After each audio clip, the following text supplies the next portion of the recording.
Hi, this is an introduction to the Psychology for Sport Level 2 module, which is an unusual module in a way, and it's designed to provide you with a seamless transition, if you like, into the Level 3 module, the Psychology of Sport and Exercise, which you'll be doing next year.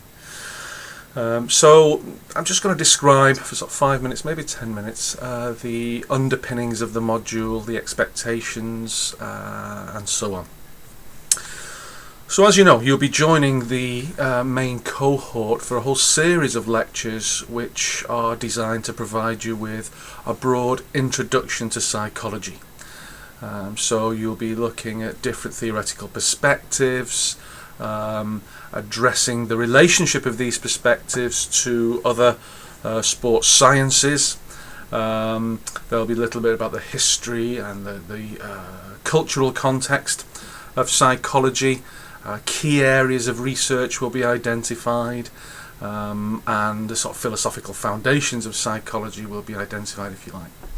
And as such, that's a very general kind of introduction, and as I say, we'll provide a really solid foundation for your move into level 3.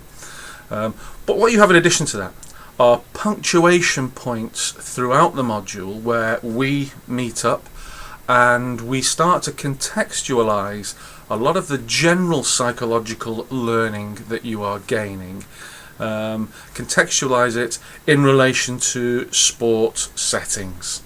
So we have, I think, 6 sessions throughout the year, which will address very specific topic areas, and I'll talk you briefly through those momentarily.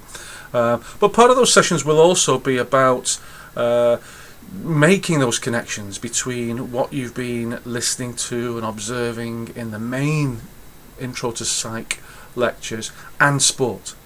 So it actually gives you that opportunity to add a sense of reality and relevance to what you're doing. The last thing I want you to do is be coming away from those lectures thinking, well, that's very interesting, but so what? So we're going to make sure that we avoid the so what factor. We're going to be sort of packing our sessions with examples and discussions which will allow you to see the sense, the relevance of the material that you're picking up elsewhere. So that's the reference to the main lectures. Let's just briefly talk about our sessions. As I say, we have 6 sessions altogether. They are 2-hour sessions, so we've got a lot of time to explore, to develop, to engage with different sort of topic areas. And as it stands, we've got, I'll run through the topic areas. We're going to be looking at adolescence and sport. There's a lot of research at the moment that is developing in relation to transitions, and transitions traditionally tended to focus on end of career transitions.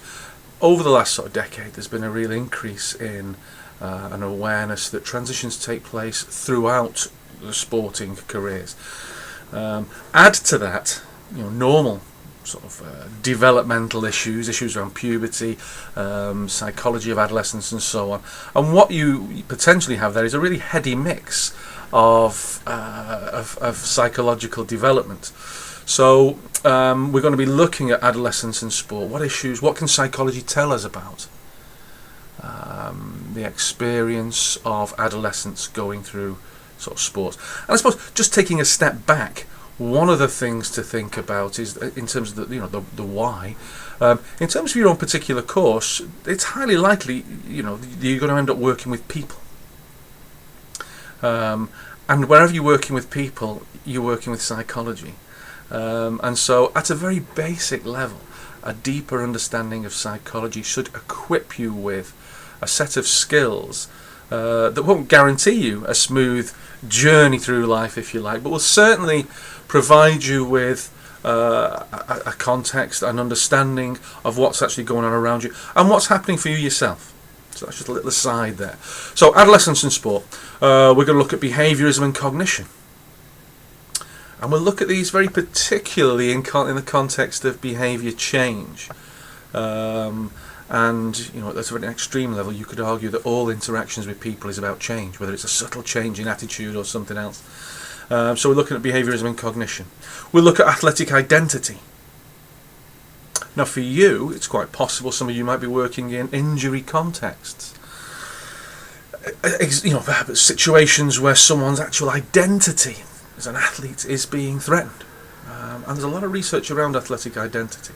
We're going to look at coach-athlete relationships. We're going to look very specifically at injury because it constitutes such a huge area of sport and exercise. And then finally, our last session will focus on optimal performance. What are the psychological issues that we are aware of, that we know about, that are related to optimum performance? And the thread that runs through all of these is what does it mean for you?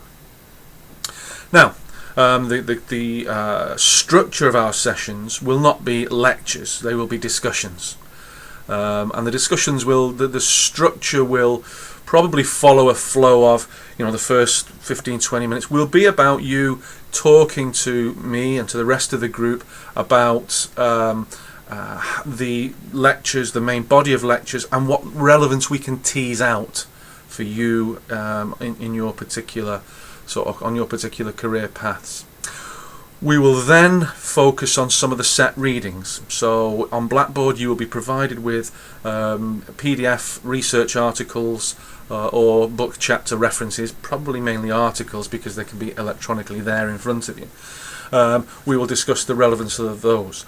I will then present you with some specific research, theory, experiences around the chosen topic area, whatever that might be. And what I bring to the table, if you like, is 15 years work as a sports psychologist. You know, I'm currently the sports psychologist for Bristol Rugby. I've worked for the last sort of 10 years with the elite athletes group here at the university, and hopefully I've got, you know, something to bring to the table in order to illuminate, hopefully to stimulate, and I was going to say most of all enjoy, but enjoyment is a primary factor here. I think with all performance, especially when you move up the elite ladder, one of the first things that disappears is enjoyment, and I think that's a shame. And you'll see when we start to work together how I like to enjoy myself, and I hope you enjoy yourselves as well. Thank you.